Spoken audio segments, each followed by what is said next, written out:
night is a very special one for local Buffalo broadcasters. It's the induction of, I think, 6 more talented people into the Buffalo Broadcasters Association Hall of Fame. So here to tell us about this year's honorees and the events planned, we have our own Channel 7 morning anchor, Katie Morse, who's a big part of this, and President Steve Reska, who's doing an awesome job. Good morning, folks. Good morning. Linda. Listen, you know, we hear the Buffalo Broadcasting Hall of Fame, we're like, we are not worthy. I got inducted in 2013, and I will never forget that night. It was awesome.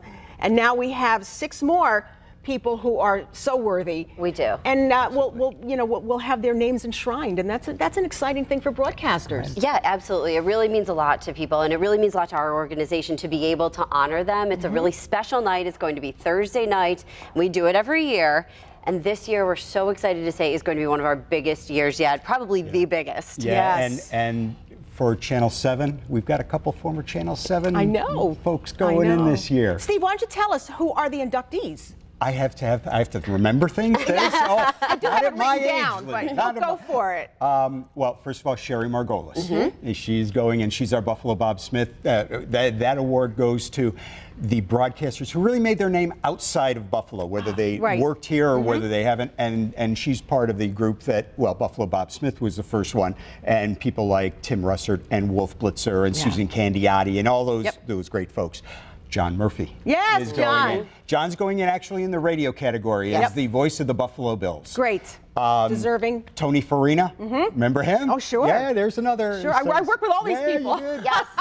Yeah. And you were only 5 I when you know, worked it's with that. amazing. Amazing. Yeah. Let's see, who else Jim is Tollner. going in? Jim Jim Tollner is going in Tollner. from Channel 2. Larry Anderson. Larry Anderson. Is going to be one, and Don Tomasulo as well. Don Tomasulo. Yes, some radio guys there. Yeah. And I'm so old, I worked with Larry Anderson way back in the late 70s. Yeah, it's wonderful. But you know what? Buffalo has long memories, and they remember all these people, and they love them. So it's just so fitting for them. We want to let everybody know, if you're thinking, oh, we got to get a ticket, this is a sellout. Not only is it a sellout, it's oversold. It is. Yes. So that just goes to show you the energy and the enthusiasm that we have for this. It's really cool. You know what's good news, though, is people will be able to see it again. There's going to be a replay. We do that every year, but you can also see a lot of it on Facebook Live this year. We try to do that so people can catch it, even if they're not able to see it right off the bat or be there in person. That's great. That is wonderful. I know that some of the money that we raise for this is going to be used to preserve some of our Buffalo history in broadcasting. Yeah, we've been working on that. We're working to digitize. You know, there's a lot of older forms of video, older film. There's many different forms. And unfortunately, after so many years, they start to disintegrate, and we lose those memories. We lose those moments in history. So we're working to digitize them so we're able to keep them forever. Wow. Absolutely. In fact, we just got a grant, and Channel 7, we're starting to digitize your news video and everything before that disintegrates. And it's the truth. In news video, it's the first draft of history. Yes, it is. So it absolutely is. We look at this as very much a history project. You know, if I just think back in my history, we went from, 2 inches, we went from film to 2 inch to 1 inch to ½ inch to beta to 3/4 inch before that.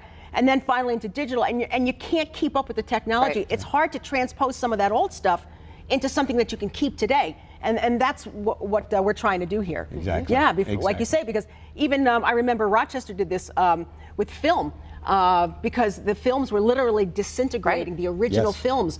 So you have to grab this stuff while you can and save it for posterity, transfer it over. And we're really looking forward to some of the old film. In our archives, we have film from Channel 7 and Channel 2 from the early 1960s. My goodness. So we're very interested to see what's actually on that stuff. Yeah, I think people really don't understand that. Back in that time, they actually shot film, would have to come back and develop the film, and then edit it and get it ready for the 6 o'clock news. It was quite a process. Absolutely. It was amazing. So Katie, tell us about your role there on Thursday night. So, well, you know what? I do a little bit of everything, whatever they need me to do. I'm, whatever. I'm the multitasker, I guess you could say. But we are going to have really wonderful events. Not only do we have, the whole actual event that's going on itself, but we're also doing some auctions. We're doing some silent auction. It's going to be really exciting. We have a very large Bills package where it's not only Bills memorabilia, but tickets to the Bills New England game. Oh, wow, and wow. We've got jewelry, all sorts of great auction items. So everybody who's coming, bring your money. Like I said, you have done an awesome job with this year after year, and now it's oversold out. That just goes to show you that every Buffalo broadcaster in town will be there, and with good reason, because we get to honor our own. people who have worked really hard in this industry and still are working, by the way. So, you know, it's just a wonderful opportunity to kind of sit back and applaud them.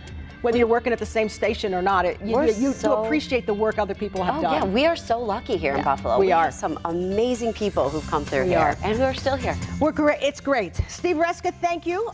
We have Katie Morse. Thank you so much. We want to remind everybody that that's oversold up, but we'll talk about it. And again, you'll have an opportunity to see it. And still ahead, Courtney will learn more about an upcoming women's conference that's going to be held at Beaver Hollow Conference Center. So stay with us.